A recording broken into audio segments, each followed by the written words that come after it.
L'amour inconditionnel, ce n'est pas ce que vous croyez. Beaucoup pensent que l'amour inconditionnel, c'est un synonyme du grand amour.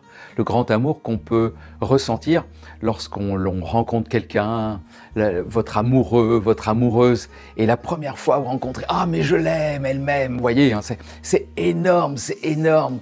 C'est un amour qui est tellement puissant que l'on pense que l'amour inconditionnel, il est à peu près du même effet, de la même sorte, mais avec tout le monde.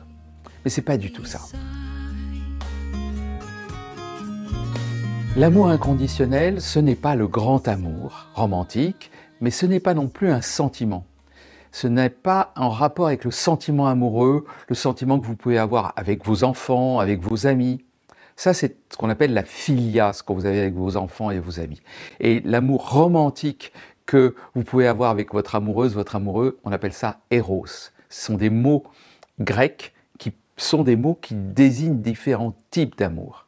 Et l'amour inconditionnel est associé à un amour très spécifique qui s'appelle agapé et que l'on a malheureusement très mal traduit en latin par charité, caritas, la charité. Alors si vous pensez que l'amour inconditionnel et la charité c'est pareil, évidemment ça fait une sorte de tension entre les deux puisque la charité on l'associe à la pitié et la pitié c'est pas vraiment de l'amour. C'est plutôt le moment où la personne que l'on considère, on se dit « oh la pauvre », il y a de la compassion, oui bien sûr, mais en fait il n'y a pas vraiment de l'amour.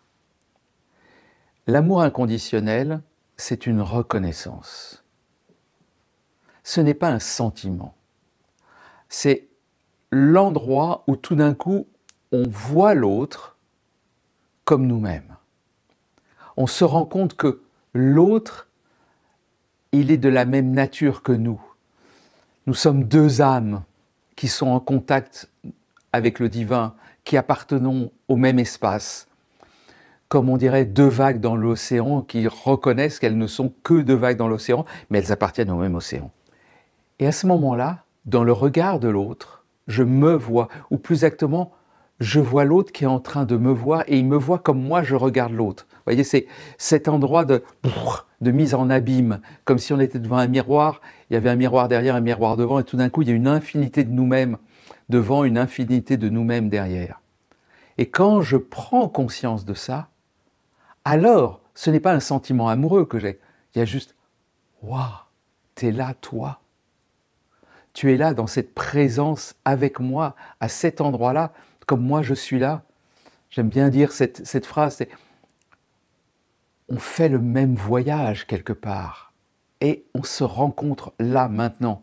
Un peu comme, vous savez, vous êtes sur une petite route de campagne, il n'y a personne sur cette route et tout d'un coup, il y a quelqu'un qui vient. Et à ce moment-là, parce qu'il n'y a personne, vous vous dites bonjour. Et puis même s'il n'y a pas eu quelqu'un depuis des jours et des jours, si vous êtes sur un chemin de randonnée et qu'il n'y a personne, quand vous vous rencontrez, vous vous arrêtez, vous vous posez. Et tout d'un coup, il y a un contact. Eh bien, c'est ça l'amour inconditionnel. C'est le fait même que l'on reconnaisse que l'autre est sur le même chemin que nous. Et c'est juste magnifique, c'est merveilleux de pouvoir dire qu'on est sur le même chemin. L'amour inconditionnel, c'est donc une rencontre d'âme à âme. Une rencontre d'altérité et de similarité. C'est quelque chose qui peut arriver avec n'importe qui, n'importe quand, n'importe où. Ce n'est donc pas nécessairement avec quelqu'un que vous aimez. Et il est inconditionnel parce qu'il n'y a aucune condition pour que cet amour émerge, apparaisse dans cette connexion avec l'autre. Et bien sûr, cet amour inconditionnel, il n'est pas limité à une personne. Il peut être avec tout un groupe de personnes, voire toute l'humanité. Et vous savez que vous êtes en contact avec cet amour inconditionnel quand vous ressentez cet amour-là, cette reconnaissance profonde de l'autre en tant qu'autre, quand justement, c'est avec quelqu'un que d'habitude vous n'aimez pas. À ce moment-là, vous savez que vous touchez quelque chose. Mais cet amour inconditionnel, il a beau être inconditionnel, il n'est pas permanent. Bien sûr que vous pouvez le rencontrer avec quelqu'un que vous aimez d'une autre manière. Par exemple, si c'est avec vos enfants, en général, vous les aimez tout le temps, toute la vie, quoi qu'ils fassent. Donc on est proche de l'amour inconditionnel. Et puis il y a des moments où vous contactez le fait que votre enfant n'est pas juste votre enfant, une extension de vous-même, mais c'est quelqu'un. C'est quelqu'un qui est arrivé dans le monde. Il a beau être plus jeune que vous, on pourrait dire peut-être que c'est une âme plus vieille. Il a une maturité, une expérience que vous n'aurez jamais, ou une immaturité que vous avez peut-être eue, mais qui, dans cette incarnation, dans cette expression-là, est différente de la vôtre. Donc vous êtes différent. Et en même temps, vous pouvez vous contacter profondément avec cette personne. Et c'est dans cette différence, et en même temps dans cette union profonde de reconnaissance que nous sommes connectés à la même chose, au même ça, au même divin, à la même nature, qu'il y a à ce moment-là une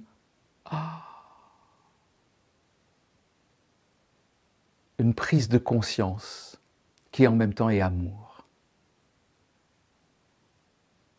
Et vous savez que dans cet instant-là, dans cette présence, cette connexion avec cette personne, que ce soit votre enfant, un inconnu dans la rue, quelqu'un que vous n'aimez pas d'habitude, quand vous sentez ça,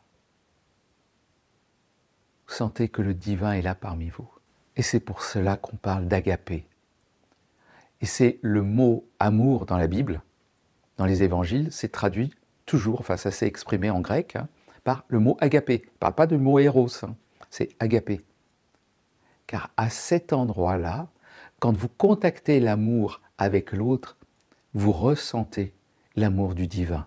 L'amour du divin pour vous, pour le monde, pour l'humanité.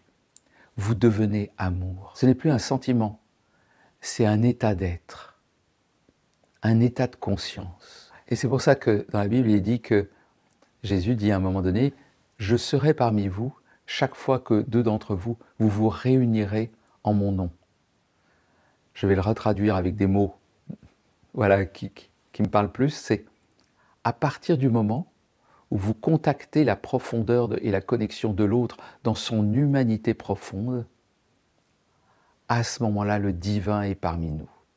À ce moment-là, le divin est là.